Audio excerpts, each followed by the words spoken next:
గౌరవనీయులు పెద్దలు దివంగత ప్రధానమంత్రి మాన్యులు డాక్టర్ మన్మోహన్ సింగ్ గారికి నివాళులర్పించే ఈ సందర్భంగా ముందుగా ముఖ్యమంత్రి గారు ప్రవేశపెట్టిన సంతాప తీర్మానానికి పూర్తిగా మా పార్టీ తరపున మద్దతు తెలియజేస్తూ డాక్టర్ మన్మోహన్ సింగ్ గారికి భారతరత్న ఇవ్వాలి అని ఏదైతే వారు ప్రతిపాదన పెట్టారో దానికి కూడా సంపూర్ణంగా మా మద్దతు ప్రకటిస్తూ తప్పకుండా ఈ భారతరత్న అనే పురస్కారానికి గౌరవానికి వారు ఖచ్చితంగా అర్హులనే మాటను కూడా మా పార్టీ కూడా సమర్థిస్తూ వారి ప్రతిపాదనను పూర్తి స్థాయిలో ఏకీభావం తెలియజేస్తా ఉన్నాం అధ్యక్ష మన్మోహన్ సింగ్ గారి గొప్పతనాన్ని, మన్మోహన్ సింగ్ గారి యొక్క సామర్థ్యాన్ని, మన్మోహన్ సింగ్ గారి యొక్క తెలివితేటల్ని మొట్టమొదటగా గుర్తించింది కూడా మన తెలంగాణ బిడ్డ పివి నరసింహారావు గారు అనేది నిర్వివాదం అధ్యక్ష.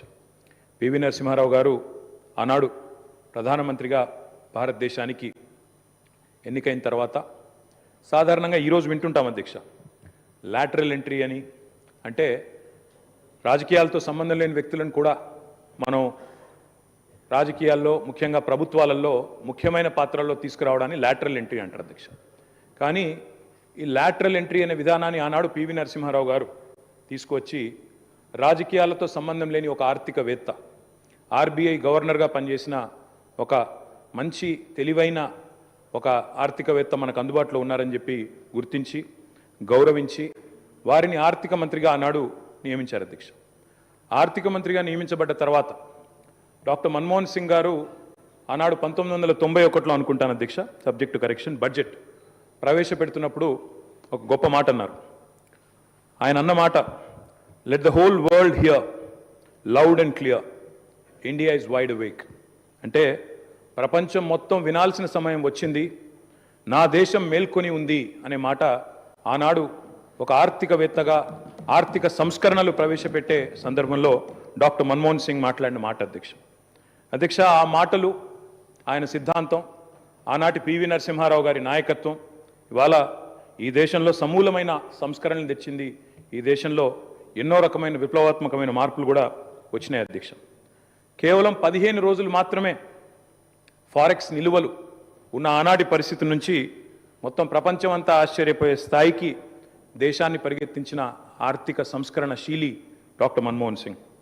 అనవసరపు డాంబికాలు, అనవసరపు ఆర్భాటాలు లేకుండా, హడావిడి లేకుండా సింపుల్ లివింగ్, హై థింకింగ్ అనే మాటకి పర్యాయ పదంగా డాక్టర్ మన్మోహన్ సింగ్ గారిని మనం చెప్పుకోవచ్చు అధ్యక్ష. Loyalty is a very rate. Loyalty అనేది, విశ్వాసం అనేది ఇవాళ రాజకీయాల్లో చాలా అరుదైన పదం అధ్యక్ష. అట్లాంటిది తనకు అండగా నిలబడ్డ మరి కాంగ్రెస్ పార్టీకి జీవితాంతం సేవలు అందించిన ఒక మహానుభావుడు డాక్టర్ మన్మోహన్ సింగ్. ఎందుకంటే ఒక ఆర్థిక మంత్రిగా, తర్వాత ప్రధానమంత్రిగా 10 ఏళ్ల పాటు పనిచేసి మరి పూర్తి స్థాయిలో ఆ పార్టీ అధికారం కోల్పోయిన తర్వాత కూడా అంతే స్థాయిలో నమ్మకంగా, ఇందాక ముఖ్యమంత్రి గారు చెప్పినట్టు అవసరమైతే ప్రజాస్వామిక నిరసన కార్యక్రమాల్లో కూడా ఆ పార్టీ తరఫున ఒక సభ్యుడిగా పాల్గొన్న ఒక అభ్యుదయవాది, ఒక నిరాడంబర మనిషి డాక్టర్ మన్మోహన్ సింగ్ అధ్యక్ష. ఆయన ప్రధానమంత్రిగా ఉన్న కాలంలోనే మా నాయకుడు, మా పార్టీ అధ్యక్షులు, తెలంగాణ తొలి ముఖ్యమంత్రి కేసీఆర్ గారు దాదాపు ఒక 1.5 సంవత్సరాల కాలం పాటు వారి క్యాబినెట్లో మంత్రిగా కూడా పనిచేశారు అధ్యక్ష. మంత్రిగా పనిచేసే క్రమంలో ఆనాడు 2004లో కాంగ్రెస్ పార్టీతో పొత్తు పెట్టుకొని మరి ఆనాడు ఎన్నికల్లో గెలిచిన తర్వాత క్యాబినెట్లో భాగస్వామ్య పక్షాలను కూడా ఆహ్వానించి కేసీఆర్ గారి క్యాబినెట్ మంత్రిగా తీసుకున్న తర్వాత వెంటనే ఒక చిన్న చిక్కు సమస్య వచ్చింది అధ్యక్ష. కేసీఆర్ గారికి పోర్ట్ఫోలియో ఆనాడు షిప్పింగ్ పోర్ట్ఫోలియో ఇవ్వడం జరిగింది.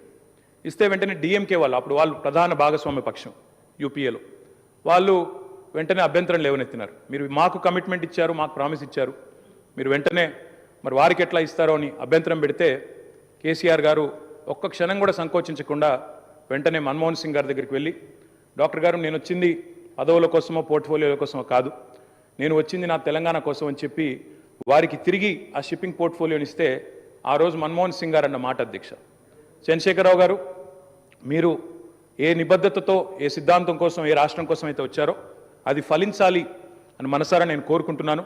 ఇవాళ ఈ నిర్ణయం మీరు ఏదైతే తీసుకున్నారో దీనివల్ల కూడా మీకు కూడా గొప్ప గుర్తింపు, గౌరవం వస్తుంది మీరు ఒక కర్మయోగిగా గుర్తించబడతారని చెప్పి కూడా వారు చెప్పడం జరిగింది. అధ్యక్ష, తదనంతరం 2004 నుంచి 14 సంవత్సరంలో ఎప్పుడైతే తెలంగాణ